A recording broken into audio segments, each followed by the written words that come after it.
Turpinot par vīriešu veselību, ir jārunā par erektīlo disfunkciju. Problēmu, kas ir stipri intīma un reizēm mulsinoša, bet ar to nevajadzētu samierināties un ciest. Jau pie mazāk izteiktajiem potences traucējumiem urologi rekomendē vīrietim apmeklēt ārstu.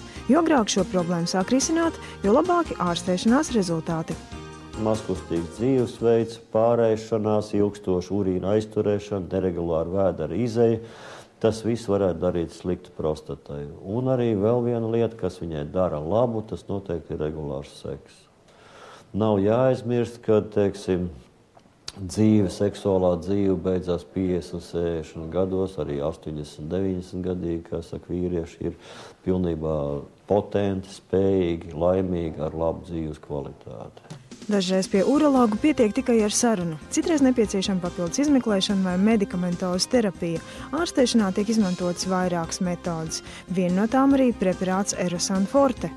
Šajā preparātā tātad ir apkopots tikai dabīgas izēvielas. Tas ir vēlreiz goji ogas no Āzijas, sarkanais ženšeņš no Korejas un acerols C vitamīns, kas ir domāts ne tikai šai erektīlai funkcijai, bet arī viņš ir domāts vispārēji organismu stiprināšanai, apasiņošanas uzlabošanai.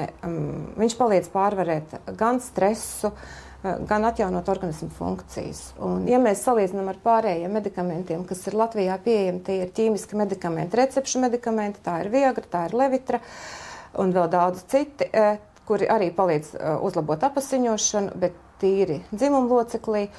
Tad šis medikaments ir absolūti nekaitīgs veselībai, vīriešu veselībai pat vajadzīgs un nepieciešams.